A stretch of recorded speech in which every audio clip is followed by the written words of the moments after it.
Yuk kita main simulasi. Yuk. Simulasi GNX-a. Pemainnya keren semua. Yang nonton pada terpesona.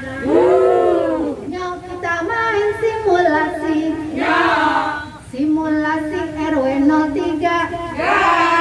Temanya tentang pencegahan dan kekerasan terhadap anak.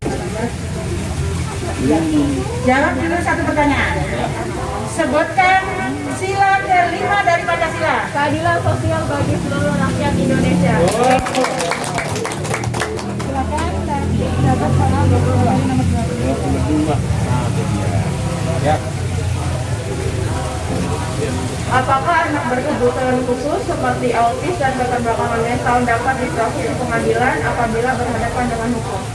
Anak berkebutuhan khusus seperti autis dan keterbelakangan mental saat berhadapan dengan hukum, pernyataan itu tidak bisa diproses, tidak sah karena anak berkebutuhan khusus kan butuh pembimbingan yang khusus, butuh perhatian khusus. Jadi kan mereka juga tidak punya pernyataan yang resmi, jadi sering berubah-ubah gitu loh. Jadi pernyataan mereka tidak bisa dipertanggungjawabkan. Terima kasih. Baik, terima kasih. Anak berkebutuhan khusus menurut pemain keempat di mata hukum tidak bisa diproses karena tidak bisa dipertanggungjawabkan. Anak berkebutuhan khusus macam-macam ya Bu ya, anak autis, anak keterbelakangan mental dan sebagainya, masih banyak lagi. Ada yang menanggapi? Silakan. Ya, di belakang. Silakan.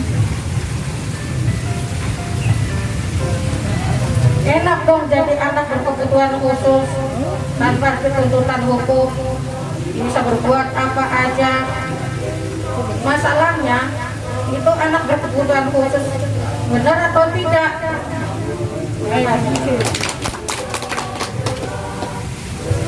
Baik Ibu, tadi sudah dijawab oleh pemain yang keempat bahwa anak berkebutuhan khusus itu tidak dapat dipertanggungjawabkan di depan hukum karena tidak bisa dipertanggungjawabkan. Kalau Ibu mengatakan enak jadi anak berkebutuhan khusus, mau punya anak berkebutuhan khusus? Iya. Nah, jadi harus kita sikapi ya Bu ya, bahwa anak berkebutuhan khusus. Ibu sering nonton TV ya Bu ya? Iya. Iya Bu ya. Kalau ada di TV dijerat hukum bilangnya gila. Nah, tapi berkebutuhan khusus itu tidak gila ya. Dia keterbelakangan mental, autis yang tidak bisa terkendali emosinya ya Bu ya. Baik, ini termasuk di dalam Undang-Undang Perlindungan Anak pengecualiannya. Ya, ada pengecualian. Banyak sekali terdapat pengecualian dalam Undang-Undang Perlindungan Anak. Di antaranya anak berkebutuhan khusus. Kemudian anak yang yatim piatu, anak yang tidak ada yang dia terancam oleh orang tuanya, anak yang banyak sekali ya Bu, ada 14 itu ya di buku ya Bu ya, Undang-Undang Perlindungan Anak. Oke, setuju Bapak Ibu? Baik, terima kasih. 3, 4, 5, 6, 7 sanksi. Merah.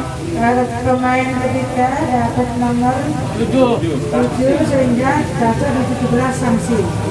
Nah, sebelum ada sanksi, saya sampaikan pertanyaan dulu ya. Silakan. Ya. Siapa nama Bapak Camat Ciracas sekarang? Bapak Mamat SKM. Kurang. SKM. Banyak kepanjangannya dah. Baik, terima kasih. Silakan dibuka ini nomor 11. Sanksi. Sanksi. Yang pilih ya. Iya. Sanksi. Sanksi. Ya. Bapak Ibu, saya suruh menyanyikan lagu kasih Ibu, tapi saya nggak bisa. Mohon dibantu ya Bu. Ayo ibu-ibu kita bantuin PNP-nya nyanyi. Tapi sebelumnya kita minta pantun dulu ya. Hah? Ayo ibu-ibu. Wah, saya didaulat suruh mantun ini. Kayaknya belum siap nih. Baik, karena ini permintaan, ya. Saya kasih pantun sedikit. Jalan-jalan ke Bekasi. Mampir sebentar di Teluk Gong. Yuk kita main simulasi. daripada duduk bengong. Jangan lupa nyanyinya. Oh, iya, ini sekarang kita nyanyi dengan hitungan ketiga ya Bu. 1, 2, 3. Kasih Ibu kepada kita tak terhingga sepanjang masa, hanya memberi tak harap kembali, bagai sang surya menyinari dunia. Terima kasih. Baik, terima kasih. Dilanjutkan dengan pemain yang keempat. Ibu pernah dengar, pernah kenal, pernah lihat nggak siapa nama gubernur kita yang sekarang? Bapak Anies Baswedan. Baik, terima kasih. Silakan dapat dijalankan dulu. 1, 2, 3. Dapat nomor 3, 7, nomor 10. nomor 10, materi 10.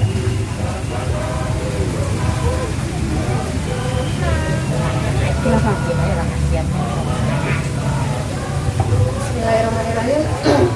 Bagaimana peran orang tua dalam mencegah terjadinya tindak kejahatan seksual terhadap anak? Lagi-lagi orang tua ya Bu, bosen gitu loh dengarnya anak pakai dijaga-jagain gitu, terlalu lebay kalau menurut saya. Kenapa nggak sekalian itu di anak di kerangkeng biar nggak bisa kemana-mana? Orang tua itu udah sibuk, udah capek, bapaknya udah sibuk cari uang, ibunya dari hamil, melahirkan, nyusui, ngegedein, sekarang disuruh ngejaga-jagain lagi itu, kurang kerjaan banget sih. Anak udah kita sekolahin, fasilitas udah kita kasih, uang cukup, kurang apa lagi coba? Kalau sampai hal itu terjadi, gampang Bu, mau usah diambil pusing, tinggal telepon polisi, tangkap pelakunya, masukin penjara, itu aja kok repot. Ada yang menanggapi? Oh iya. Saya menanggapi. Ibu, Ibu bilang bisa ya? Oh, sekarang udah pindah rumahnya ya? Oh, di kompleks sekarang rumahnya. Oh, anaknya di kerangkeng bener, Bu? Oh, itu hanya ngomong doang jadi kerangkeng ya? Saya lihat tadi masih berkeliaran itu pulang malam dengan pakaian tidak sopan. Coba lihat adik-adik ini berpakaian sopan, itu patut ditiru, berbicaranya lemah lembut, ramah. Anak ibu kalau saya perhatikan kurang sopan santun dan tidak pakai baju yang sopan.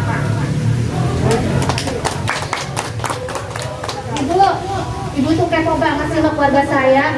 Udah urus aja anak ibu sendiri dan urusin anak orang lain. Kayak anak ibu udah bener aja. Baik, terima kasih. Oh, silakan. Maaf Ibu, sebelumnya saya juga sebagai anak ingin dekat sama orang tua ingin jadi teman sebagai saya, jadi teman cerita, teman curhat. Jadi kan saya bisa apapun yang dilakukan oleh orang lain, saya bisa langsung cerita kepada orang tua. Jadi orang tua juga bisa edukasi kita dengan baik agar kita terhindar dari kejahatan seksual. Baik, terima kasih. Ini banyak sekali tanggapan, ada 3 pendapat. Sangat luar biasa sekali. Bagaimana peran orang tua dalam mencegah terjadinya tindak kejahatan seksual terhadap anak. Tadi sebenarnya dari yang pertama tadi sudah nyambung ke situ ya Bu ya. Namun silakan Bapak narasumber. Ya, terima kasih Bu Fasilitator. Kembali kita bahas tentang peran ya. Sekarang adalah peran orang tua dalam mencegah terjadinya tindak kejahatan seksual terhadap anak. Tadi yang didiskusikan tadi memang sudah mengarah, tetapi kan pendalaman materi pada saat ini adalah bagaimana peran orang tua untuk mencegah. Sekali lagi mencegah agar tidak terjadi pada keluarga kita semua. Ya. Dalam kondisi seperti ini berarti orang tua dapat berperan selain sebagai orang tua juga sebagai teman, sebagai sahabat, sebagai guru.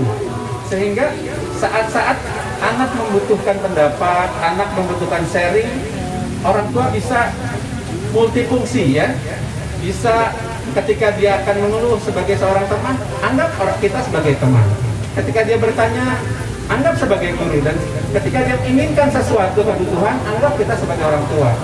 Jadi multifungsinya orang tua ini sangat penting. Dan itulah kita harus, orang tua, ayah dan ibu sering-sering mengikuti parenting ya, agar pengetahuan orang tua dalam membesarkan anak menjadi lebih baik. Saya kira itu.